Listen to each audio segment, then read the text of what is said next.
Aksi pemerasan preman juga pernah dialami kakek Ihsan saat berdagang keliling Sekoteng. Pejuang rejeki yang sudah tua ini saat itu sedang melewati jalan kecil yang sepi. Namun tak disangka kakek sudah ditunggu oleh orang yang berniat jahat kepadanya. Mana? Enggak ada duitnya. Enggak ada, belum dapat duit. Ada nih, bohong lu. Gagangnya anak. Ini apa duit? Preman itu lalu memaksa untuk meminta uang yang kakek punya dan mulai mencari-cari uang maupun benda berharga di kantong maupun di gerobak sekoteng kakek. Kakek Ihsan hanya bisa pasrah, diam terpaku saat melihat uang yang hanya Rp15.000 diambil paksa oleh preman. Namun tak disangka, saat mengambil uang kakek, pria itu tiba-tiba kesurupan dan berperilaku seperti layaknya macan atau harimau. Yang ngambil orang lain, kesurupan lain.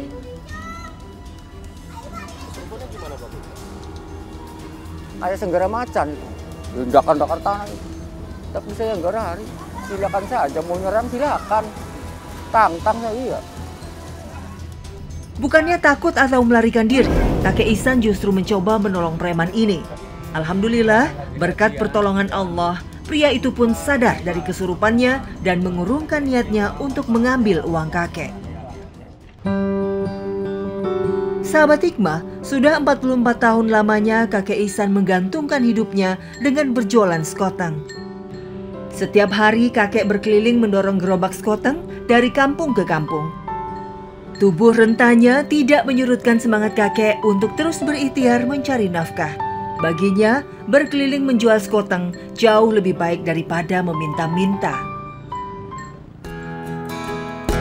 Di kontrakan kecil inilah kakek hidup bersama menantu dan satu orang cucunya. Sementara istri, anak, dan keluarga besarnya tinggal di daerah Indramayu, Jawa Barat. Meski sudah mempunyai anak dan cucu, kakek Ihsan tidak pernah mau merepotkan keluarganya. Sehingga ia memilih merantau ke Depok untuk mencari nafkah dan tidak mau membebani anak-anaknya di kampung. Tapi ya pikir-pikir saya ya masih sada belum tua, masih malu lah, punya pikiran malu. Kalau minta di anak, kecuali nggak bisa apa-apa udah, tanggung jawabnya anak. Dengan dibantu menantunya, kakek Ihsan mempersiapkan barang dagangannya. Mulai dari air jahe, roti, dan mangkok, serta sendok, semua kakek persiapkan dengan rapi. Setelah semuanya siap, kakek pun berangkat keliling kampung semata-mata hanya berharap kepada Allah Subhanahu wa Ta'ala agar bisa mendapatkan rezeki yang halal. Bukan tanpa alasan kakek masih mencari nafkah sampai di hari tuanya. Kondisi anak-anaknya tidak jauh berbeda dengan kondisi kakek, masih serba kekurangan. Karena alasan itulah, kakek berusaha hidup mandiri untuk memenuhi kebutuhannya sehari-hari. Ya ada yang kerja, ada yang kerja bocah muda kan zaman sekarang boro-boro ngasih orang tua. Resiko sendiri kok masih kurang. Kalau anak zaman sekarang nggak cukup, masih kurang, masih mental orang tua.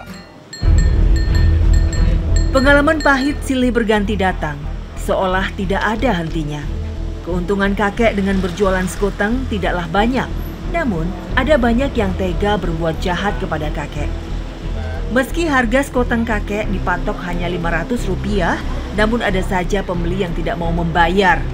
Tidak hanya sekali, kakek Ihsan sering mendapati pembeli yang tidak membayar sekotengnya dengan berbagai modus. Pak, makasih ya Pak. Mana bayarnya? Bentar ya Pak, saya ngambil uang dulu. Ya benar. Iya, bentar aja. Makasih ya. Ya. Kalau sekoteng nggak bayar itu bocah 4. Udah makan, berangkat lagi 1, ya biarin masih 3. Terus berangkat lagi. 1 lagi, ya biarin masih 2. Terus berangkat lagi, ya, biarin masih tinggal 1, bukan cuma membayari orang 1. Itu tinggal 1, berangkat lagi. Mana orangnya ya? Datang semua, buat belajarnya nggak ada lagi nih, jadinya pusing kepalanya jadinya. Sadar bahwa kakek sering ditipu pembelinya, kakek pun hanya bisa pasrah dan mengikhlaskannya. Kakek tidak merasa kapok dan tetap berikhtiar untuk mencari nafkah. Kakek yakin rezekinya akan diganti yang lebih besar oleh Allah Subhanahu wa Ta'ala. Subhanallah. Tidak hanya berjualan sekoteng, kakek Ihsan juga mencoba peruntungan dengan berjualan buah-buahan. Buah-buahan yang dijual kakek tidaklah banyak. Karena keterbatasan modal, kakek hanya bisa menjual beberapa buah saja seperti pisang, mangga maupun buah sukun. Kalau buah ya mangkal. Kalau lagi jualan mangga sampai berapa tempat? 5 tempat saya. Brigit, terus gandul, terus gang selon, terus gang selon sono, ini sengon, gang sengon, terus lapangan kapal. Tidak ada gerobak maupun kios mewah, hanya bermodalkan karung bekas. Kakek Ihsan mempersiapkan buah jualannya di depan emperan toko. Pisang, mangga. Dengan suara yang lirih, kakek mencoba menawarkan buahnya ke para pejalan kaki. Namun sayang, saat itu tidak ada satupun yang tertarik untuk membeli dagangan kakek.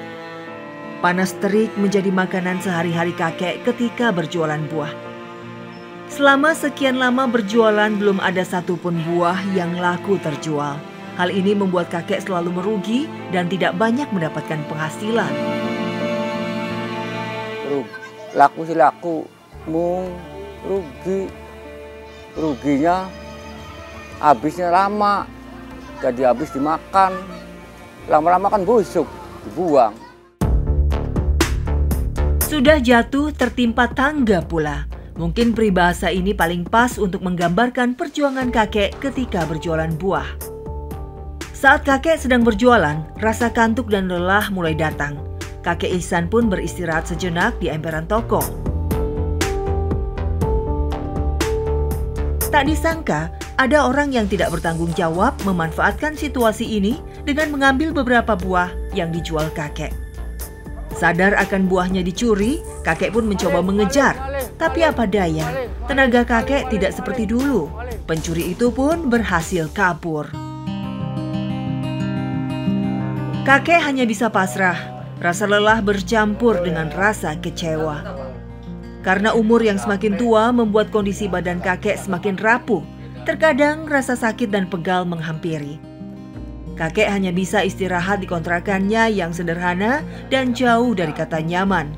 Namun kakek bersyukur masih ada menantunya yang membantu. Kecuali habis libur nggak dagang-dagang, dagang lagi, baru 3 hari sampai 3 hari 4 hari pegel kerasa. Tapi udah seminggu, udah enak, nggak pikiran pegel apa enggak. Bertubi-tubi kakek mendapatkan pengalaman pahit, namun tidak membuat kakek mengeluh atau menyerah. Kakek Ihsan tetap berikhtiar mencari nafkah dengan tenaga yang dia punya. Kakek akan terus berusaha sekuat tenaga untuk mencari nafkah bagi keluarganya. Sahabat hikmah, Allah Subhanahu wa Ta'ala sangat mencintai hambanya yang bekerja keras dalam mencari nafkah. Rasulullah SAW pernah bersabda, "Sesungguhnya di antara dosa-dosa itu ada yang tidak dapat terhapus dengan puasa dan sholat." Lalu para sahabat bertanya, "Apakah yang dapat menghapuskannya, wahai Rasulullah?" Beliau menjawab, "Bersusah payah dalam mencari nafkah."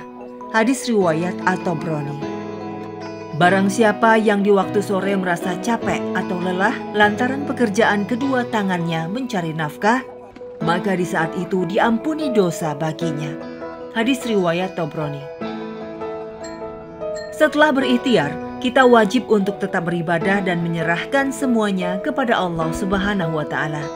Yakinlah bahwa Allah akan memberikan rezeki bagi setiap hambanya yang bekerja keras. Alhamdulillah, keyakinan kakek membuahkan hasil. Dagangan sekoteng kakek mulai banyak yang membeli. Tidak heran kalau sekoteng kakek banyak ditunggu-tunggu karena rasanya yang lezat dan murah. Bahkan sekarang kakek pun sudah memiliki pelanggan tetap. Harganya murah, terus enak juga karena langganan juga. Sebagai seorang muslim yang taat, kakek tidak pernah meninggalkan sholat 5 waktu. Tidak lupa doa dan harapan kakek panjatkan kepada Allah Subhanahu wa Ta'ala agar ia dan keluarganya selamat dunia dan akhirat.